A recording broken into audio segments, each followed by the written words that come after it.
Unë ka marrë 2 ekzemplar. Gjethe fiku që ka qenë anash rrugës dhe si të thuash e smurur në gati 20% të saj. Kështu që nga kjo deg ne nuk marrim asnjë gjethe.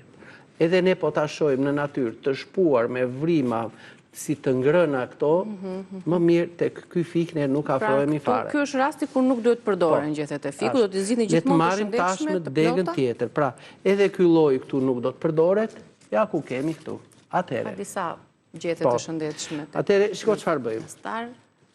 Ja marrim 1, 2, 3. Pra të mos kenë dhëmbëzat, mos kenë çpime grotza. Patjetër, ja, ky manteli që unë thash të jeti i pastër, të jeti i shëndetshëm, ja. Shikojmë, ne kemi prap gjethe aty, të cilat kanë si njolla vaj në brendësi të tyre, ose këto janë që na tregojnë se këtu kanë ndodhur proceset e oksidimit për shkak të ndonjë sëmundjeje të vrugut.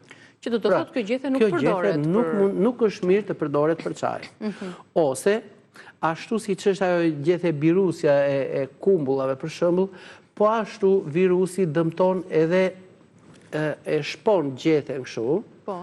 Dhe ne themi që këto gjethe, kjo, është mirë që kur vjelim ose kur duam ta marrim për çaj, këtë neve të mos ta marrim. E kuptova. Për përdorim. Pra mund të jetë në një të ndeg, por një gjethe mund të jetë e papërdorshme, pra mund të kemi 2-3 gjethe në një lastar për shembull që njëra mund të jetë defektoze.